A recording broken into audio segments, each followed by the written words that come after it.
Alright, so it's been quite a while since I made a video on Better Call Saul. Now, in that video, I said that I would be making one video per season, discussing it. And I did the one for season one, and I thought it was great. I really loved it. But I started slacking, right? I got lazy, and I stopped keeping track of all the stuff. So I'm already at season 6 right now. So in this episode, we're going to discuss 2, 3, 4, and 5 all together. I'll keep it short, but yeah, I kind of got lazy, right? Sorry for that, but we're just throwing them all together in one, right? This is the way it's gonna have to go. And a lot of stuff has happened, right? And whenever I finish season 6, I'll make a final video on it, discussing the finale, I guess. But yeah, I just finally had to do it, right? So I've really been slacking, and we're just gonna slowly go through them. So of course, if you haven't watched the show yet, there will be spoilers, so you should just check the whole thing out. Highly recommend Better Call Saul. First, you gotta watch Breaking Bad. I'm pretty sure. I don't know if the order really matters, but I do recommend watching Breaking Bad first. But either way, let's go into season 2. Now, yeah, this is how to use the IMDb, and you can basically see like every episode and also the kind of short description of it. And you can rate them as well. I don't really rate them. I don't even know how to do that honestly, but right here, whatever. But yeah, so we have season 2 here, and we left off with Jimmy like almost trying to go to Davis, Maine, but then Davis and Maine, my bad. But then last second he like switched and he didn't want to, so he like drove away into the distance. I'm pretty sure that is how season 1 ended, and in season 2 we have Jimmy just not giving a fuck anymore. Like I don't know what he's even doing, but he's like fuck the law. I'm quitting the fucking law, and it doesn't do shit. But here in the episode 2, we already see him back at it. So yeah, I mean they had like a thing here with Kim. Like Kim was like with him, like what are you even doing, bro? Get back into the law. What are you talking about? You're quitting? Ain't no way. So yeah, that was kind of interesting. But he did just end up going back. It was kind of a weird one episode kind of thing. And so he eventually got into Davis and Maine, right? And I mean, that shit was just hilarious. That shit was hilarious, right? So I'm not going to go actually into the full chronological order because I don't really remember how everything exactly happened. But I'll just talk about some events, just randomly. I'm not sure when Jimmy left Davis and Maine. But I mean, that whole story was so funny. How he got the job. He finally got a good job at a good law firm, which he's been wanting all his life. And then this madman just completely fucks it up. He doesn't even want to work anymore, so he goes absolutely crazy, and just starts doing bullshit just to get fired, so that he can keep his company car. No, I don't think he can keep the car, but like something about money. So he could not, if let's say if he like what do you call it? Not resign. Is it resign? I mean that's a gaming term, I think. But if he resigned, okay, I think that's the right term. Resigned. If he resigned, then he would have like had to hand in certain things of the company. Like I think it's a money thing. But if he gets fired, then he didn't have to, so he would keep a lot of money. So he tried to get fired, and he did all sorts of fucking heinous shit. And it was absolutely funny to see Cliff Maine just absolutely break down eventually over Jimmy doing bullshit the whole time. That shit was so good. And here we also see. This right here, which was Mike, being in a situation with Tuco, and he handled that pretty well, honestly. I mean, this guy is a madman. He went in there with Hector Salamanca, and he asked for 50,000, pretty sure. So yeah, I mean, he made a deal with Hector, and it was pretty wild. And this started like sort of a rivalry, which we'll go into further in a second. First, I want to like discuss this man right here, though. I mean, I already talked about him in the first video I did on Better Call Saul. This man. He is called Daniel Warmold, but people also call him Price. I don't know what's up with that. I don't know where Price came from, but whatever. I guess like sort of a nickname. But I mean, this man is a genius, right? And he's still featured in season 2 quite a bit. I don't remember what happens exactly. Oh yeah, the stolen baseball cards. Shit was so goofy. This guy is so fucking goofy. Actually, I love him, but actually, I don't think he featured anymore. I think like after season 2, he was in like the first couple episodes, a little bit, I think, and then he just didn't show up anymore. Maybe he showed up like once since like season 4. I don't remember, but I don't think so. So, anyways, we had Daniel Wormold, aka Price, and he got robbed, and that was so funny. And then eventually, the thing that started the Davis and Maine drama was the TV commercial. Jimmy made his own commercial, which was absolutely hilarious. So you know, that's that. I mean, goddamn. And they didn't like the commercial, and then you know he basically almost got fired. It was a very wild story. Either way, um, after that, oh yeah, the Mesa Verde, all this stuff. I mean, there's so much happened in season two. It's fucking crazy. And also, what I really like is how eventually the stories tie together. You know, you have Mike's story, you have Nacho's story, and you have Saul's story, and eventually it takes quite a while, but like in season five now, they kind of tie together, especially going into season six. Whenever you know, right now with Jimmy being Lalo's lawyer and that sort of stuff. But yeah, so I don't know when exactly this happened, but we also had the Sandpiper case. I think that was in this. I think this might have been like the finale of that, the Sandpiper stuff. Which, by the way, the Sandpiper stuff was actually absolutely insane. That whole case, just you know that old like old people place, the retirement home. I think I forgot the name of that as well in the somewhere else. I don't know. I don't remember when I forgot what that was called, but yeah, a retirement home, pretty sure. And you know that whole case was just crazy, and the way that he built it up with Chuck, and then eventually got left out. But he should still get money at some point. But I don't know when that happens, and I wonder if in Breaking Bad he has that money or not, because it's I don't know. I mean, maybe he has, and he just built his business off that. But I mean, realistically, with like 2 million or something, I think that's what he would get. He doesn't even need to be a lawyer anymore. So I don't know what's up with that. But either way, you know, I guess that's about it for season two. I don't think I left out anything. Very big. But what else surprised me though is that Mesa Verde was already a thing here. It feels like it's very recent to me. And I'm in season six right now. I just watched like the first episode like 2 days ago of season six. It feels very recent to me, Mesa Verde, but I don't know. I guess it had already been going on for a long time. Now season three, it was interesting as well. Okay, yeah. So we had the Kim and Jimmy like starting up like their own thing, sort of. I mean, it wasn't really their own. They weren't together, but they were like two separate things in the same office, though. Like Wexler McGill. It was pretty cool. And I mean, of course, we got the assistant that they hire, which eventually is the assistant that he has in Breaking Bad as well. And I mean, I think it's interesting because they actually fired her, like at the maybe at the end of the season. I don't know when, but they fired her somewhere, maybe in the start of season four, and.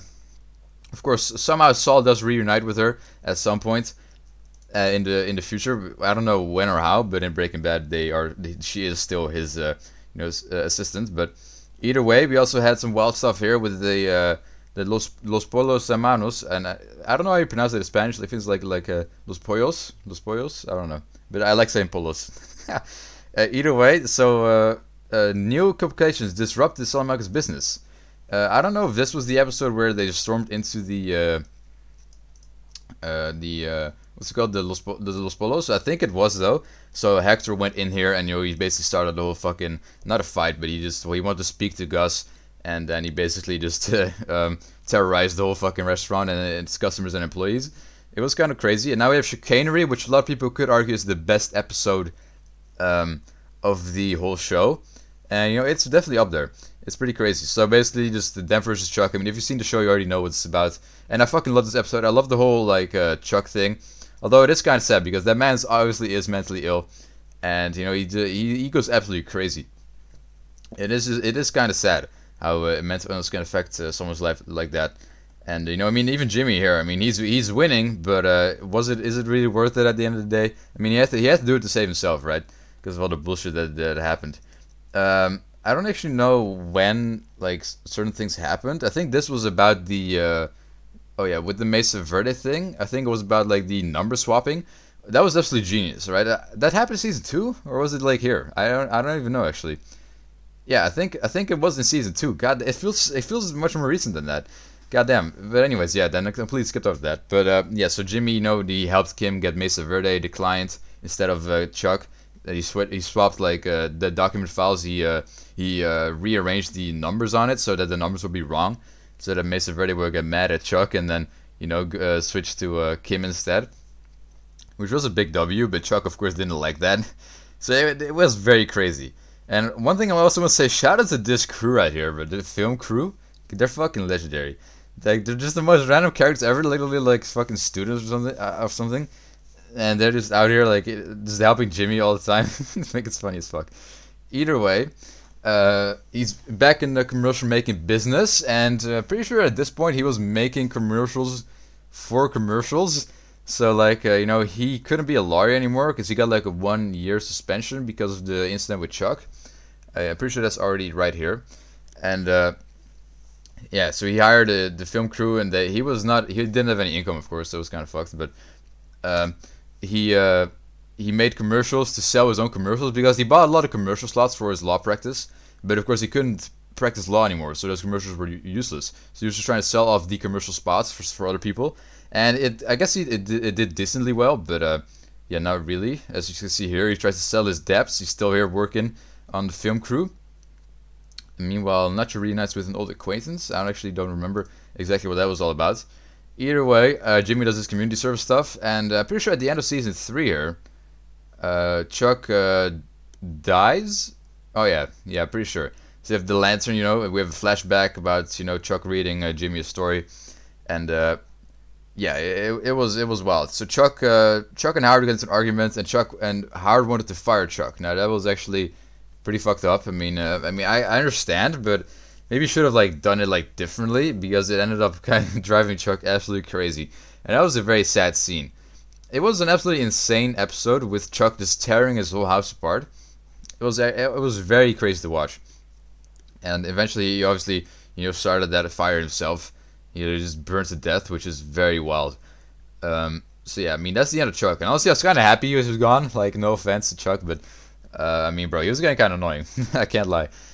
And here we also have one very huge thing. I actually don't know if that was this episode in particular. I think it was like ongoing in multiple episodes. But we have Jimmy visits Irene at Sandpiper Crossing to see how the class action loss is going. This is the saddest thing in the whole show. Alright? Oh my god, this was horrible. So Jimmy goes to this old woman, and he completely gaslights her. Not really. It wasn't really gaslighting. He was gaslighting her friends. I think I should say about Irene. He was painting Irene as like the bad guy, or the bad woman, I should say. So basically, they had to settle the lawsuit between the Sandpiper and the residents. The retirement home that was scamming the residents. They were suing them because they were taking money off the residents, and they had to settle the case. They had to finish the case so that Jimmy would get money from the case, and the people as well. And he basically set up Irene, and he made everyone hate Irene for not settling. It was so sad. He completely destroyed that woman's life for no reason. I don't actually know how long that went on for, but either way, it was, it was very wild. I do think it was already finished here though, because we don't see anything about it anymore. No, actually, I think he did. He went like back like once. He did set it right eventually. So he did that whole thing with Irene to get her to settle the case, so he could get his money because he was broke. He didn't have a job anymore. Couldn't practice law. So it was it was so fucking sad, man. And then at the end of the day, so he did get her to settle. He did convince her, and she was settling, and he was gonna get his money. But then he crawled back. He was like, I gotta do the right thing. This is wrong. So he completely just obliterated the plan. So she suffered all that time for no reason. And at the end of the day, she was happy again with her friends. Her friends weren't bullying her anymore, leaving her out. But it was still very dumb. He went through all that. He put her through all that just to end up not going through with it. You should have at least went through with it. Like, it was just so useless and dumb. But I guess he did do the right thing in the end. Not really, but either way. Here we have a really weird episode, Breathe, where Jimmy seeks new employment, but then he doesn't really. He went into these guys' offices right here. You see right here. He went there and he got a job. And then he started roasting them. He was like, what the fuck? Why are you hiring me? I just walked in here and you're instantly hiring me for no reason. Like, he got really mad that he got a job for some reason. Like, I don't know what's up with that. He was looking for a job, then he got one, and then he got mad that he got hired. Makes no sense. Either way, somewhere throughout this season 4, maybe season 4, but maybe season, what's it, season 3? I think it might have been season 3 already. We also had Mike, of course, and Gus, getting close together with the whole Hector Salamanca thing. Because, what's it called? Mike, he wanted to, of course, kill Hector, right? That was his plan. He wanted to assassinate Hector. And Gus was not really happy about that because Gus wanted to do that himself. And, they eventually teamed up and Mike joined his team. all that. And I mean, it doesn't really. If you look at like the season things, it's all Jimmy, right? I mean, Jimmy. We don't really see that much about Mike or something. If you go back to season 3, I think somewhere throughout here though, uh, Mike did actually like start the construction of like the meth lab that we know that Walter and Jesse were cooking in. We actually see that whole thing go down, and we see Gus. I think that we see Mike like buying the laundry thing for Gus, and then eventually mapping out the way to how they're gonna build the lab. So they had big plans. And I guess maybe it didn't happen in season 3 yet because Mike did do a lot of other things here as well. I don't know who Stacy is. I got no clue. But yeah, Mike just goes absolutely crazy with all that stuff with the Gus affiliation. And eventually he gets a job as like a security guard, and he goes to the job as like a fake employee, and he does all sorts of shit. It was kind of funny to see that. I like his role at Magical here. You see, so that was what I was talking about.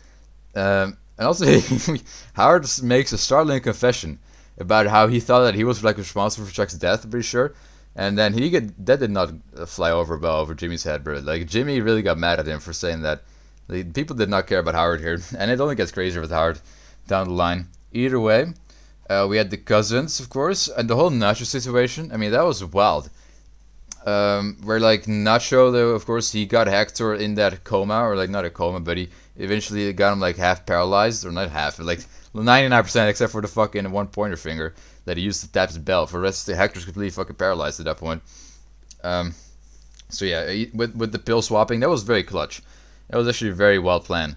But it did work. It didn't really kill him. He was still like sort of in charge. I mean, he's not in charge, but still people listen to him, right? People still have respect for him, even if he's in a wheelchair, which is kind of nuts. But yeah, so Nacho's plan didn't work fully, and eventually Gus knew that he swapped those things somehow, right? Gus just saw it from a mile away. He was like, "Damn, right, this guy definitely did something."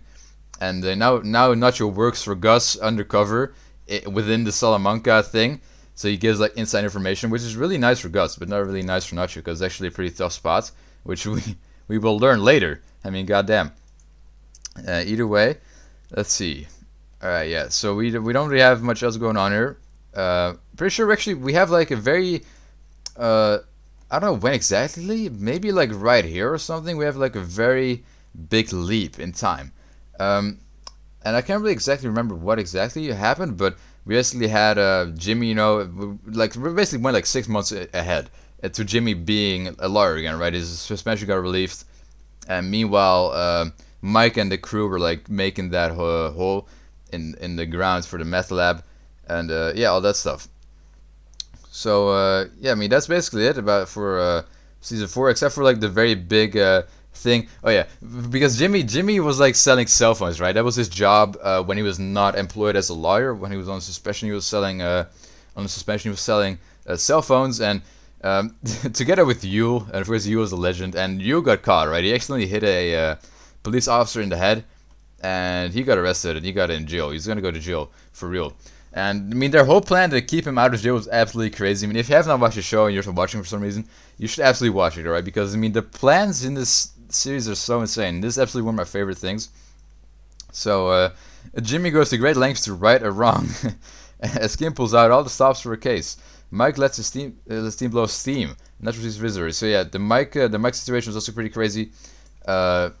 Because he actually led his team, like the team of people that were working on the hole. They've been like inside isolated for like 8 months at that point, and they took him for one night out, and it was a very big disaster because one of the guys actually got in trouble, and then Werner, the main guy from the crew, he actually was leaking the fucking plans. He was drunk to random strangers. He was talking about the fucking hole and how they were tackling it. Fucking insane. So that was a very big mistake, and it didn't happen again, but more on that later. Either way, so they saved Yule from going to prison with a genius plan. I mean, absolutely crazy. And then we have Wiedersehen, which is an episode about Werner, the main guy from the whole digging crew, getting killed. All right, because this man, he escaped. I mean, he's a genius. He literally escaped the facility, or is that a word, facility? I think it is. He escaped the facility where they were kept in. And they weren't supposed to do that. They had pretty much pretty good security, but I mean, the security this is dumb, right? Because they literally a camera went out for like 20 seconds and they didn't think to check. Like it just went out and then it went back on, and then there was like a dead pixel on it. So something happened with that camera, and of course Mike knew that. So yeah, Werner was gone, and he was trying to meet up with his wife, Massive L, bro. So yeah, Werner got killed because he wasn't trusted anymore. Unfortunately, because he was a pretty cool guy actually. Him and Mike got along, and Mike is definitely still upset about that, about the whole Werner thing. But either way, let's see what is here. Oh yeah, wait, actually he didn't die here yet. He might have died in the other one. Layla kills Mike as he attempts to track down Werner. Yeah, oh yeah. Layla was actually fucking tracking down Mike. He was also trying to get into that business because he was kind of onto them. Sort of. I actually don't know how he actually followed Mike, but either way, Lalo actually got to Werner before Mike, and he asked them. Well, he didn't get to him, but he actually called like the hotel Werner was staying at, and he got a lot of information out of him, pretending to be one of Gus's guys. If you don't know who Lalo is, well, he's like one of the Salamancas, right? He's the opposition. He's from the other side of the business. So Lalo knows that they're up to something, but it's very not so clear to him what exactly is going down. So he's very curious, and he keeps chasing that what they're doing. He keeps wanting to figure it out. Either way, Jimmy here, he did not get accepted into the bar association again, so he had to he got suspended for a year, and then he had to get reinstated, and he didn't pass the interview, unfortunately for him. And it was crazy because he did everything right, but they didn't think it was sincere, right? They didn't think it was sincere because he didn't talk about Chuck, obviously his brother, who died, and then he actually lost his lawyer thing because of Chuck into situation with him. So he didn't mention him at all, and then they did all sorts of stuff here. Jimmy Kim invoked the memory of Chuck for the bar association appeal hearing, so he appealed the hearing, and then he did all sorts of stuff to seem sincere about Chuck. Either way. Season 5, I watched this, and then season 6, I'm at right now. So yeah, here he did get his lawyer thing back. He could practice law again, and he was selling his cell phones to customers. And he's now doing business as Saul Goodman, right? This is the beginning of the Saul Goodman lawyer arc. Now he did become Saul Goodman before. I think the first Saul Goodman that we saw was. Well, first of all, all the way back in the day, he would do scams with Marco, right? And he would pretend that his name is Saul Goodman, I'm pretty sure. So it was already a fake name that he used back in the day. But as an actual business, the first time he used that, I think, was back when he was selling commercials, right? Doing commercials for commercials. I think he used the name Saul Goodman back then. And, he continued it as a lawyer now. And he also used it for the cell phone company, the cell phone selling. So yeah, Saul Goodman, all his clients that bought cell phones off him knew him as Saul Goodman, so he's gonna just keep doing it to stay relevant, I suppose. And also because he didn't want to live in Chuck's shadows anymore, because Chuck is a very famous and respected lawyer all throughout, and he didn't want to be the little brother that's always less than Chuck. People always just compare him and stuff, so he didn't want to do that anymore. So he went on his own name, and he unveiled an unorthodox strategy that tests Kim's tolerance. yeah, Kim did not really like it at the beginning. And also, somewhere here, Kim broke her arm. I forgot where exactly that happened, but that was pretty crazy too. She was working hard as hell, man. She was non-stop grinding, and I guess eventually that takes a toll on your well-being, and you fall asleep behind the wheel. Not the best thing to do. So make sure to get good rest. That's a good tip for me right there. Either way,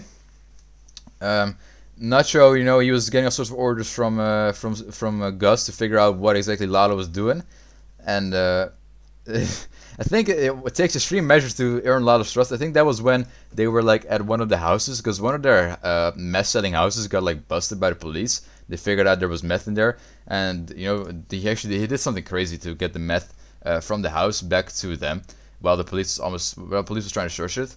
It was a pretty wild thing, and he went very far to comply with Gus's orders, and Gus didn't really treat him that well, but either way, he still did what was asked, because his father was being threatened, right? So he would do anything for his dad.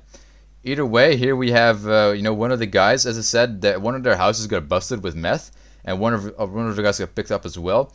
And then we have Hank, the first appearance of Hank and Gomez as well, by the way. Yeah, me and my family, we watched it together, and we were always wondering, like, all right, when is Hank gonna show up? He has to show up, right? There's no way he doesn't, because of course he's a DEA agent, and we were all about drugs here, right? All the meth, the whole Salamanca business. So we know he was gonna show up at some point. And what's interesting is, I don't know when Breaking Bad itself, starts. I think it's about like 2010 maybe. I don't know the timeline, but this is in like 2005 or 6 maybe. So it's already a couple years prior to Breaking Bad itself. So it's pretty cool that Hank was already there. I mean, at this point, Walt is just still has his hair, and he's teaching kids, and he's just the silly little brother-in-law to him. But yeah, I mean, in a couple years, of course. I mean, you look at this episode now, right? The start of everything, where Hank gets involved in the whole Salamanca shit as well. And then just looking back at Breaking Bad, how that all played out. It's very cool to see how Hank gets introduced here onto the scene for the first time. Either way, for the rest in this, oh yeah, Mike is going crazy. He he snapped. He fucking snapped on who was it? His granddaughter. He got into a very big argument with her. Now it wasn't really an argument. But he was screaming at her because he was upset, and, and then she got very sad about that. Yeah, Mike completely lost control, and then he almost killed himself in a very weird way. He basically just ran up to a street gang, sort of, and then he just let himself get beat up. And they had a knife, so they were like fucking shanking him. And he got saved, and then he got put somewhere in Mexico. Very goofy stuff, but a good episode either way. And now we have some really wild things here. Some really wild things. I mean, goddamn. We have Jimmy Wexler, of course, Wexler versus Goodman, right? So Jimmy versus Kim, or Kim versus Jimmy in this order at least. So there was a whole thing about Mesa Verde, and that case was really insane. With the with the goddamn that one guy. The one guy that just what was I already forgot his name. Mr. Acker was Mr. Acker. That guy is insane. He's a legend. So basically, the Mesa Verde is like a huge bank, and they wanted to build a new sort of establishment in a certain area, and there were people living there, right? But they bought the property, so they owned the ground, and they kicked everyone out. There's one guy that refused to fucking leave, and so I mean, there was a whole legal process, and eventually, Jimmy with a lot of wild things going down. He eventually did manage to let Mr. Acker stay, and so he didn't have to leave. I mean, Mr. Acker's one stubborn guy, man. He just did not want to go. He did not want to give up his home. And, I mean, legally he had to, but somehow they made it so he wouldn't have to. And, of course, Kim was into this, right? So Kim obviously works for Mesa Verde, so she was actually supposed to, help get him off the property, but secretly she was working together with Jimmy to keep him on. She was all for Mr. Acker, too. But actually, Kim has a change of heart. So, she decides to eventually let it go, right? Because they were getting to very high extremes with what's it called with the whole Mr. Acker thing. They were going very extreme to let him keep his property. So eventually Kim was like, "Nah, right, we gotta stop it. Right, we're going too far." But then Jimmy sticks to the plan, and he completely just goes off fucking script here, and he really pisses off Kim here, and eventually me and my family, we've been waiting for them to break up for a long time because we just think it's coming, right? I mean, I think Kim really doesn't like him that much at this point, and I thought they were gonna break up. But then the fucking ending of the episode is we're gonna get married. What the fuck? So they get married, and they did that. I mean, maybe partially for love, but also because if you're married, then you can't testify against each other in court. So they did some pretty wild stuff. So I guess it's pretty good to get married in that case. Either way, we have JMM, Justice Matters Most, and a very wild cover here of the Los Polos being burned down. Intentionally, of course, because Lalo, he's in jail at this point, I think. And yeah, so Lalo, he got in trouble for that because, as I said before, he was chasing Mike, right? And then he got in trouble for that because he broke the law, he actually murdered the fucking guy, and he got picked up for it because his car got recognized. And it was a very sloppy way of doing things, but the whole point was that he was going to go to jail. But then it was just very dumb because, of course, Gus wanted him in jail so that he could not, what's it called, give orders anymore, right? Because Lalo was planning something and he wanted Lalo gone But if they killed him, then the cartel would think that Gus is suspicious, and it would just be very bad to kill him.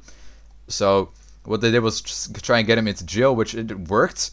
But then he was still giving orders in jail. He had a phone there and he was calling Nacho, giving out orders, and one of the orders was to burn down the Los Polos. So of course they had to do it, because if they didn't know what their plan is, right? Because they know what Lalo wants, they know his plans through Nacho, but if they act on it, then Nacho, then Lalo will know that someone is snitching, right? So that something's not right. So even though they know exactly what's going to happen, like the burning down, they still have to let it happen. They can't just like, oh, he wants to burn our shit down, right? We're going to be extra prepared for it. No, because then he will be suspicious. So it's very weird how that works. Either way, so Gus let Nacho burn down one of his establishments, which was kind of unfortunate. But either way, some very wild stuff here. And of course, Jimmy is Lalo's lawyer, right? Because they got in contact earlier as well for that one client here. You know, the one guy that got picked up in the one house. Jimmy was his lawyer too, thanks to Lalo and Nacho. Because Nacho already knew him, right? So Nacho probably said like, "Hey, I know a guy," and then Lalo, liked him too, and they just kept doing business. Either way, we now have Jimmy here, also being Lalo's lawyer, and he actually gets him out on bail, right? Because they got Lalo in jail. Gus and his team, they got Lalo in jail with a plan, but the plan didn't work. So now he had to get back out of jail. So they helped Jimmy get the right files and the right evidence to get him out of jail on bail. And the bill was $7 million, right? And Jimmy had to pick up the $7 million because of course Lalo didn't have $7 million in his fucking pocket or some shit. So he had to go like almost across the fucking border in order to get the fucking money. And that was there was two like wild ass fucking was it one episode or two? I don't know. It felt like two. Maybe it was one though. Maybe he was already back here in this episode. But either way, so Jimmy had to pick up the things in order to pick up the money from the two cousins, Marco and Lionel, I think the name is. Actually, I'm not sure. But either way, Jimmy picked up $7 million in cash in his car, and then he drove a bit, and then he got attacked, and then Mike saved his life. It was a very wild thing, but they had no car, right? All the cars got shut up, unusable, and it was very disgusting how they had to walk through the desert for like 2 days straight, and they had not had a lot of water. Meanwhile, carrying the bags on his shoulders, I mean, goddamn, he was really struggling out there with Mike. It was just one wild story right there, and they also there was another guy around there in the desert still, and they were also trying to hunt him down. It was fucking crazy. So I really feel bad for what happened here with Jimmy. He did not deserve that at all, and he really was like, "What the fuck have I got myself into, bro?" Because this is fucked up. It was really fucked up. People got killed in front of his eyes. He was not prepared for that at all. So rest in peace to Jimmy, I guess. Right there, he probably got scarred for life. And after that is everything just got crazier. Either way, Lalo gets his money, but he's suspicious. I don't actually remember why. Oh yeah, because the story didn't end up right. So Jimmy, he said he had car trouble, right? Because he couldn't tell him that he got attacked and saved by Mike, because Mike works for Gus. So then they would know. So then Lalo would know that something is up, right? So he had to make up a fake story that his car broke down, car trouble, and that he walked through the desert alone. It's just absolutely crazy. But Lalo, he was he was going to back to Mexico, right? Because if he stayed in America, the police would figure out that he was not who he claimed to be, because he had a fake identity. Because of course, he was a Salamanca, right? So he couldn't really go there as, "Hey, I'm Salamanca," because they would know, like, "Hey, what the fuck? You're from the cartel and stuff, drug related." So he had a fake name, Jorge de Guzman or whatever, and he paid $7 million. Of course, this $7 million raises a lot of flags, right? Because $7 million is quite a big number, and for someone that is supposedly just a random guy, which he pretended to be, that's not really something that you have laying around, especially in cash. So they were investigating him, and so he had to go back to Mexico, right? Because if he stayed in America, he would have gotten captured again, and people would find out he wasn't really who he claimed to be. And so he went to Mexico, and I guess that's kind of where it ends, right? No, okay. So he went to Mexico, but before that, he was like, okay, let's try to verify Jimmy's story. So he went there, and he tried to check for the car that allegedly broke down, and he found it with bullet holes in it. So he was kind of suspicious of that. He was like, okay, what actually happened? So he went to Jimmy's house, right? Drove all the way back to Jimmy's house, and he kind of threatened him and Kim, in a sort of a way. Not really, but he was very threatening, threatening look at least. And yeah, that's basically what went down there. And eventually, Kim actually saved Jimmy, like with the whole fake story. Like she was saying like it's very normal for kids to like shoot random cars, and I guess Lalo believed that. That was kind of funny. And then Lalo does actually go to Mexico, and that was like this episode basically. So yeah, I think that's about it then. Season 5, episode 10, Something Unforgivable. Jimmy and Kim make a sideways move that takes a serious turn. Nacho gets closer to Cattell than he'd like.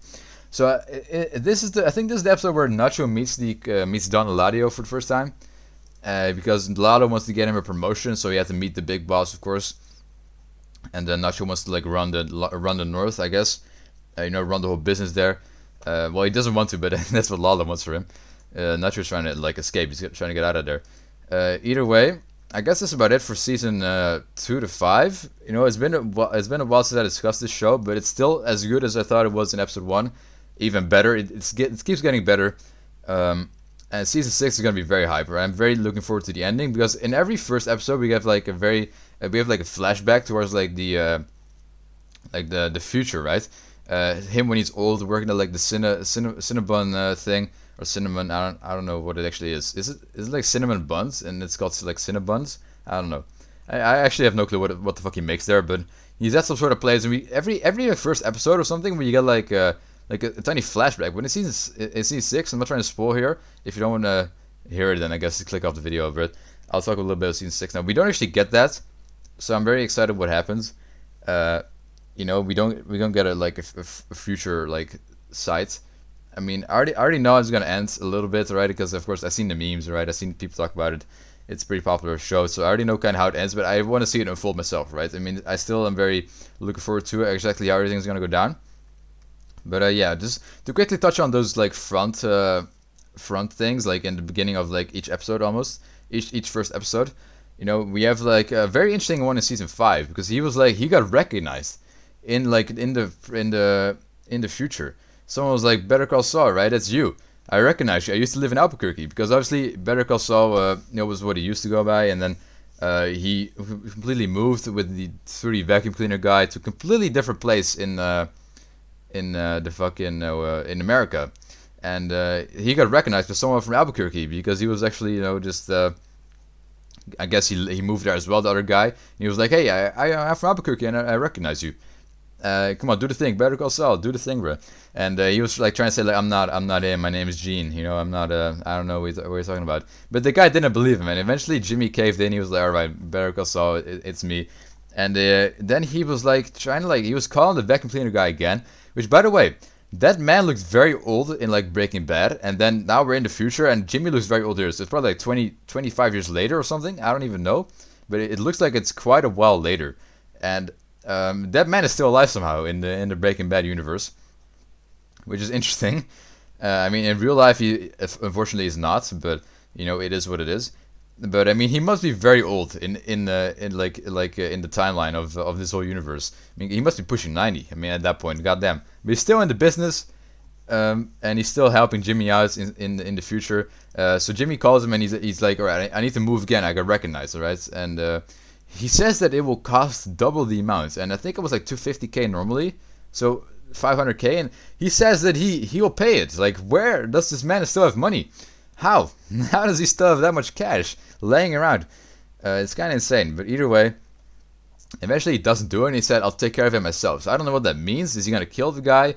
Is he just gonna embrace the fact that he's Better Call Saul Goodman, and just like, I don't know what his plan is, but it's very insane. Either way, it's gonna, I guess, round up for this video at least. Talking about season 2, 3, 4, and 5. Let me know what you think of the show so far. I mean, honestly, it's also the argument if it's better than Breaking Bad or not is also a very big thing in the community. Honestly, I don't know, man. Because I mean, it's also like sort of a recency bias. I feel like, because of course I did watch Breaking Bad first, and I can't really, say like if this is better than it's. Because I kind of already forgot like most of the thing. I didn't forget, but like I don't know. Like this is like new to me, right? So I'm like maybe it's fresher in my mind. I maybe think it's better. I do really enjoy it. Like it's definitely on the same level though. Like I will not say that one is worse than the other, But if one is better than the other, that's really the interesting part here. So yeah, I mean, basically, this is just building up to everything leading up to Breaking Bad, right? But anyway, that's gonna be it for this video. Hopefully you enjoyed, and yeah, let me know what you think of the show. Once again, a very, very good show in my opinion. I'm looking very forward to finishing it, and I'll make a video on season 6 whenever it rolls around. Well, it's already there, but whenever I get to finish it, right? It should be in like 2-3 weeks maybe. But yeah, anyways, hope you enjoyed this video, and yeah, see ya.